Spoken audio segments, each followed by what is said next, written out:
신라의 제37대 왕 선덕왕 제780년부터 785년은 신라 중대의 마지막 군주 중 한 명으로 회공왕이 김지정의 난 780년으로 사망한 이후 혼란스러운 전국 속에서 즉위했으며 선덕왕 제2시기는 왕권이 크게 약화되고 귀족 세력 간의 권력 다툼이 극심했던 시기였습니다. 그의 재위는 신라가 하대로 넘어가는 전환점으로 평가됩니다. 회공왕이 김지정의 난중에 살해된 후 왕위 계승 문제가 발생했습니다. 당시 신라 사회는 왕권이 약화되고 귀족 세력이 권력을 장악한 상황이었습니다. 선덕왕은 성덕왕의 후손으로 왕족 출신이었으나 즉위는 강력한 귀족 세력의 지지 속에서 이루어졌습니다.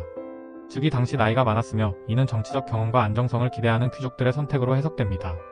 선덕왕은 즉위 후 왕권을 강화하려 했으나 이미 왕권은 약화된 상태였고 귀족들이 실질적인 권력을 장악하고 있었으며 귀족 간의 권력 다툼은 계속되었고 중앙정부는 이를 효과적으로 통제하지 못했습니다. 선덕왕 시기에 지방 호족 세력이 점차 성장하며 중앙정부의 통제에서 벗어나기 시작했으며 지방 호족들은 독자적인 군사력을 갖추고 중앙정부의 조세 수탈에 저항하는 모습을 보였습니다. 북쪽의 발해와의 관계는 긴장이 지속되었으나 선덕왕 시기에는 직접적인 전쟁은 없었습니다. 그러나 국방력이 약화되고 신라의 군사적 기반이 흔들리기 시작한 시기로 평가됩니다. 선덕왕은 불교를 적극적으로 지원하며 국가의 정신적 통합을 꾀했으며 불교를 통해 왕권의 정당성을 강조하고 백성들의 민심을 안정시키려 했습니다. 선덕왕은 혼란스러운 전국을 수습하고자 행정체제를 개편하려 했으나 귀족 세력의 반발로 인해 실질적인 개혁을 이루지는 못했습니다. 특히 지방 통제 강화 시도는 지방 호족들의 저항을 불러일으켰습니다. 선덕왕은 농민들의 불만을 줄이기 위해 조세 제도를 완화하고 농업 생산력을 높이는 정책을 추진했습니다. 그러나 귀족들의 반발과 지방 세력의 독립성 강화로 인해 이러한 정책은 큰 성과를 거두지 못했습니다. 선덕왕은 중앙 권력을 강화하려 했으나 왕권 약화와 귀족들의 세력 강화로 인해 실패했고 신라는 이미 정치적 혼란과 권력 다툼의 소용돌이에 빠져 있었으며 이를 수습하기 어려운 상황이었습니다. 선덕왕은 785년에 사망했으며 후계자로 원성왕이 즉위했습니다. 선덕왕의 사망 이후에도 신라 사회는 안정되지 않았고 하대로 넘어가면서 정치적 혼란이 더욱 심화되었습니다. 신라의 제38대 왕 원성왕 제785년부터 798년은 선덕왕의 뒤를 이어 즉위했고 그는 신라의 중대가 끝나고 하대가 시작되는 과도기의 왕위에 오른 군주로 귀족 세력과 지방 호족 세력 간의 갈등 속에서 왕권을 강화하고자 노력했습니다. 원성왕의 재위 기간은 정치적 개혁 시도가 있었던 동시에 여러 내부적 외부적 사건들이 발생한 시기였습니다. 원성왕은 선덕왕이 후계자를 지정하지 않고 사망하자 상대 등 김경신이 귀족들의 지지를 받아 왕위에 올랐고 원성왕은 신라의 성덕왕의 후손이었으며 혈통적으로 왕위 계승권이 있었습니다. 즉위 과정에서 귀족 세력들의 강력한 지지를 받았으며 이는 그가 즉위 후에도 귀족 세력의 영향을 크게 받았음을 의미합니다. 톡서 삼품과 제도 시행은 신라 최초의 관리 등용시험 제도로 유교 경전에 대한 학식을 바탕으로 관리의 재능을 평가하는 제도였습니다. 이 제도는 신라의 귀족 사회에서 관직을 세습하는 관행을 타파하고 유능한 인재를 등용하려는 시도였습니다. 하지만 실제로는 귀족 계층이 시험에 유리한 환경을 가지고 있었기 때문에 실질적으로는 신분제를 극복하지 못하고 제한적으로 운영되었습니다. 지방 호족 세력이 점차 성장하던 시기였기에 원성왕은 중앙 집권 체제를 강화하려고 했으며 지방 관리를 파견하고 지방의 반란을 예방하기 위해 군사력을 강화하려는 정책을 펼쳤습니다. 원성왕 시기에는 외부 침략은 크게 없었으나 북쪽의 발해와 서쪽의 당나라와의 관계 유지가 중요한 외교적 과제였습니다. 발해와는 긴장 상태를 유지했지만 직접적인 충돌은 없었습니다. 원성왕은 귀족들의 지지를 받고 즉위했지만 제2중 귀족 세력 간의 권력 다툼이 계속되었으며 왕권 강화를 위해 귀족 세력을 견제하려 했으나 이로 인해 일부 귀족들의 반발을 샀습니다. 원성왕 시기에도 과중한 세금과 부역으로 인해 농민들의 불만이 계속되었고 지방에서 크고 작은 농민 봉기가 발생했으며 이는 왕권 약화의 원인이 되기도 했습니다. 원성왕은 중앙의 행정체제를 개혁하여 왕권을 강화하려 했으나 귀족 세력의 반발로 인해 이러한 개혁은 제한적으로 이루어졌습니다. 원성왕은 798년에 사망했으며 그의 뒤를 이어 손자인 소성왕이 즉위했습니다. 원성왕의 사망 이후에도 신라는 정치적 혼란과 왕권 약화가 지속되었으며 지방 호족 세력의 독립성이 점점 강화되었습니다.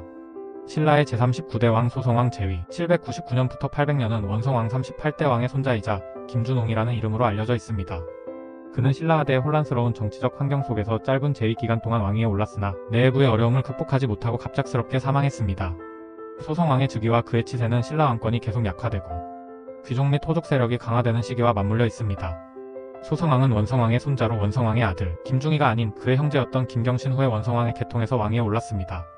원성왕 사후 왕위 계승 문제에서 경쟁은 크지 않았던 것으로 보이며 그의 즉위는 원성왕 가문 내 합의로 이루어진 것으로 추정됩니다. 소성왕은 즉위 후 약화된 왕권을 강화하려는 의지를 보였으나 귀족 세력과 지방 호족의 힘이 이미 강력해져 그의 왕권 강화 노력은 큰 성과를 거두지 못했습니다. 귀족 세력의 간섭이 심화되었으며 이는 왕권의 제한을 초래했습니다. 짧은 재위 기간 동안 소성왕은 백성들의 불만을 줄이기 위한 민생 정책을 추진했습니다. 조세 부담을 완화하고 지방 관료들에게 백성들에게 지나친 착취를 하지 말라는 명령을 내렸으나 실제 효과는 미미했습니다. 외교적으로는 발해와 당나라와의 관계를 유지하려 했습니다. 발해와의 관계는 긴장이 지속되었으나 직접적인 충돌은 없었으며 당나라와의 외교는 비교적 평화롭게 이루어졌습니다. 소성왕은 재위 1년 만에 갑작스럽게 사망했습니다. 그의 사망 원인은 기록이 명확하지 않으나 귀족 세력 간의 암투나 건강 악화 등이 원인으로 추측됩니다. 소성왕의 갑작스러운 죽음은 신라 사회에 혼란을 가중시켰으며 왕위 계승 문제를 다시 불러일으켰으며 왕권 약화와 더불어 귀족 세력의 권력이 더욱 강화되었습니다. 이로 인해 왕실의 영향력은 줄어들고 국가 운영은 귀족들의 이해관계에 의해 좌우되었습니다. 소성왕 재위 기간에도 농민들의 불만이 지속되었습니다. 과도한 세금과 부역으로 인해 지방에서 농민 봉기가 산발적으로 일어났습니다.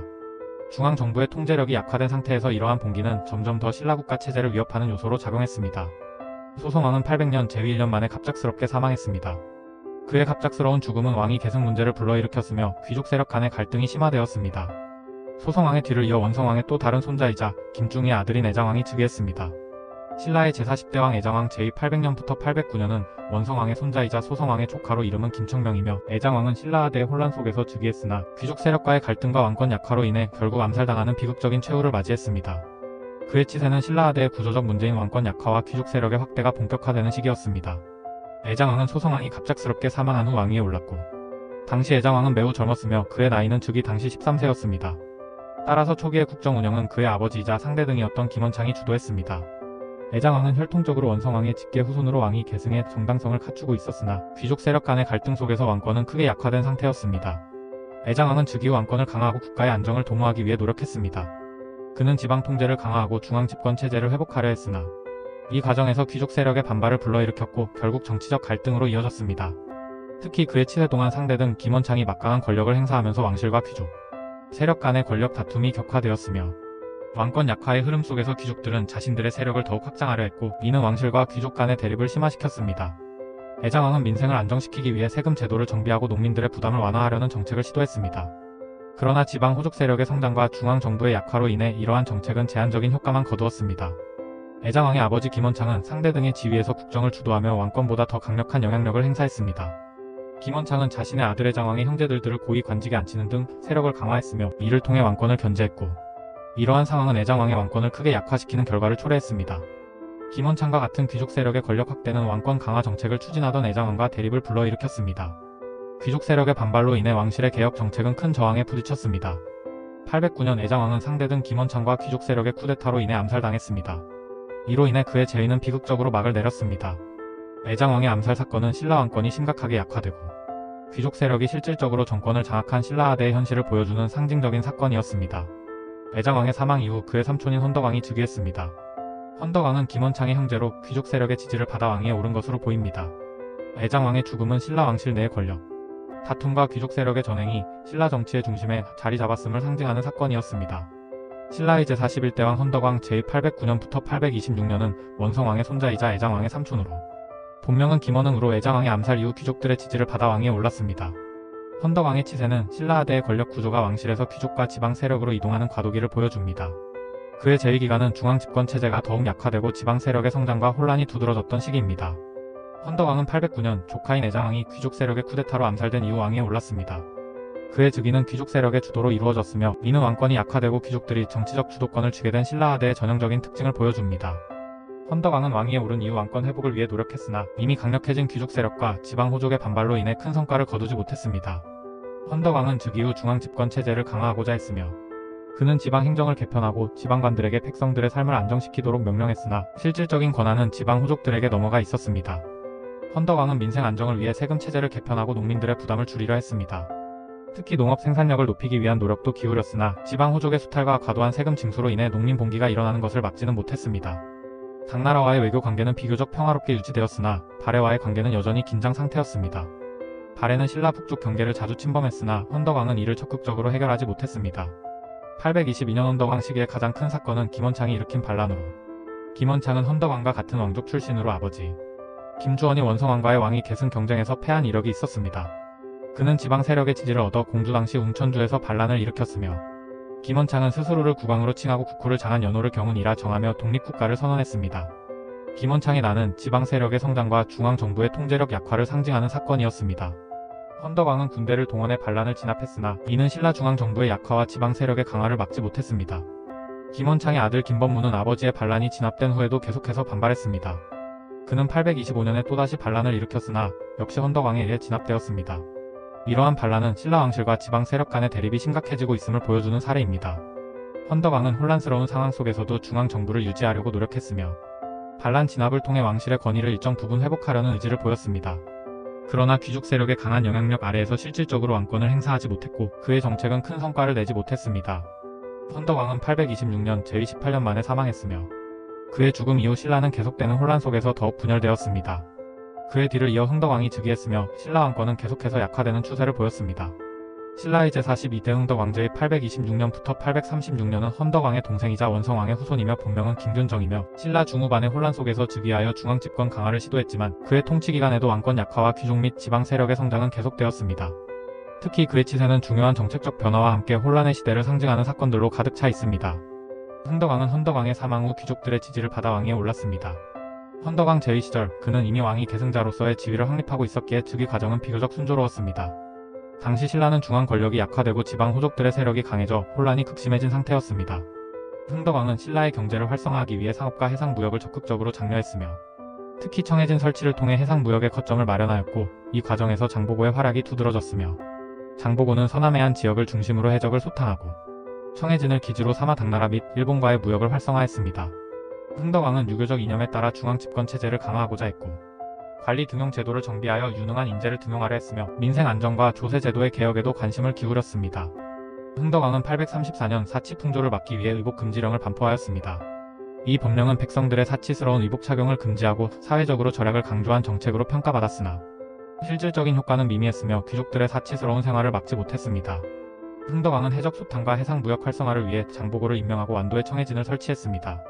청해진은 신라의 해상무역 거점으로서 중요한 역할을 했으며 장보고는 이를 기반으로 동아시아 무역을 주도했습니다.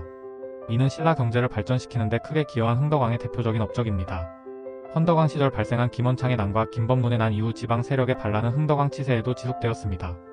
흥덕왕은 지방 통제를 강화하려 했으나 지방 호족 세력의 성장은 멈추지 않았습니다. 이러한 지방 세력의 독립성 증가는 결국 신라 중앙정부의 통제력을 약화시키는 결과를 낳았습니다. 흥덕왕은 아들이 없었기 때문에 후계 문제에서 갈등이 발생했습니다. 왕위 계승 문제는 흥덕왕 사후 심각한 분쟁으로 이어졌으며 이는 신라 정치의 불안정을 더욱 심화시켰습니다. 흥덕왕은 836년에 제위 10년 만에 사망했고 그는 생전에 후계자를 명확히 지정하지 않았기 때문에 그의 죽음 이후 왕위를 둘러싼 귀족들 간의 갈등이 격화되었습니다. 그의 사후 발생한 김명과 김우징의 왕위 다툼은 신라 왕실의 혼란을 심화시키는 계기가 되었습니다. 신라의 제43대 왕 희강왕 제위 836년부터 838년은 본명은 김재룡이며 그는 신라 하대의 혼란기 속에서 왕위에 오른 군주로 헌덕왕의 조카이자 흥덕왕의 뒤를 이었습니다. 그의 제위기간은 신라 왕권 약화와 귀족 세력의 왕위 다툼이 격화된 시기로 짧은 제위기간 동안 여러 사건이 발생했습니다. 희강왕은 헌덕왕의 동생 김균정 흥덕왕의 조카로 왕위 계승권을 가진 왕족 중 한 명이었습니다. 836년 흥덕왕이 후계자를 지정하지 못한 채 사망하자 왕위를 둘러싼 경쟁이 벌어졌습니다. 흥덕왕 사후 귀족들은 희강왕을 지지하며 왕위에 올렸으며 희강왕의 즉위는 비교적 평화롭게 이루어졌으나 그의 치세는 지속적으로 불안정했습니다. 희강왕은 왕권을 강화하고 혼란을 수습하기 위해 중앙 귀족들을 견제하려 했으나 이미 강력해진 지방 세력과 귀족 세력으로 인해 그의 왕권은 크게 약화된 상태였습니다. 희강왕은 지방의 혼란을 수습하고 백성들의 삶을 안정시키기 위해 조세 제도를 정비하려 했습니다. 하지만 귀족과 지방 호족들의 저항으로 인해 정책의 실효성을 거두지 못했습니다. 희강왕이 즉위한 이후 신라 왕실 내에서는 왕위를 둘러싼 갈등이 계속되었습니다. 김명 김균정의 아들과 김우징이 각각 왕위를 주장하며 귀족 세력과 연합했습니다. 김우징은 왕위 계승에서 배제된 것에 불만을 품고 자신의 세력을 규합하며 반란을 준비했습니다. 김명은 희강왕에 의해 제거되었으나 김우징은 귀족 세력의 지원을 받아 세력을 키워갔습니다. 특히 김우징은 장보고의 지원을 받아 강력한 군사력을 확보하게 되었습니다. 희강왕 시기는 궁예와 같은 새로운 세력들이 등장하기 시작한 시기로 이는 신라의 분열과 멸망의 전조가 되었습니다. 궁예는 후일 고려를 건국한 태조왕건과 함께 후삼국 시대의 주요 인물이 됩니다. 838년 김우징과 장보고의 연합 세력이 궁궐로 진격하여 희강왕을 폐위시켰고 희강왕은 쿠데타 과정에서 살해되었으며 그의 죽음으로 신라 왕실은 더욱 혼란에 빠졌습니다. 김우징은 이후 신라의 민해왕으로 즉위하게 됩니다. 신라의 제44대 왕 민해왕 제위 838년부터 839년은 본명은 김명이고 그는 신라하대의 혼란 속에서 왕위에 올랐으며 짧은 제위 기간 동안 극심한 정치적 갈등과 사건들로 점철된 인물입니다. 그의 치세는 왕권 약화와 귀족 세력 간의 갈등이 심화된 시기를 상징하며 민해왕의 죽음은 신라 멸망의 징후를 더욱 뚜렷이 보여줍니다. 민해왕은 헌덕왕의 아들로 원래 왕위 계승 서열에 있었으나 희강왕 43대의 즉위로 인해 왕위에서 배제되었습니다. 838년 희강왕이 폐위되고 장보고와 김우중의 군사적 지원을 받아 왕위에 오릅니다.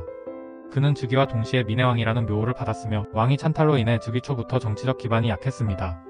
민해왕은 왕권을 강화하려 노력했으나 그를 왕위에 올린 세력들 특히 장보고과의 갈등으로 인해 실질적인 권력을 행사하기 어려웠습니다. 중앙 귀족 세력과의 협력을 시도했으나 지방 호족의 반발로 정책 추진이 어려웠습니다. 김원창의 남 822년 이후 지속적으로 지방 세력이 강성해졌으며 민해왕은 이를 억제하려 했으나 하지만 귀족 및 호족 세력의 자율성이 이미 강해져 통제가 거의 불가능한 상태였습니다. 민해왕은 자신을 왕위에 올린 장보고와 갈등을 빚었습니다. 장보고는 자신이 지원한 김우중 훗날 신무왕이 왕위에 오르길 바랬으나 김명민해왕이 이를 차단하며 대립이 심화되었습니다. 장보고는 민해왕의 배신을 크게 분노하며 민해왕의 제거를 준비합니다. 839년 김우중이 장보고의 군사적 지원을 받아 민해왕을 공격했습니다. 김우중은 자신의 세력을 모아 민해왕의 왕궁을 급습했고 민해왕은 쿠데타로 인해 폐위당했습니다. 민해왕은 반란군에게 사로잡혀 처형되었으며 그의 죽음으로 인해 김우중이 신무왕으로 즉위하게 됩니다.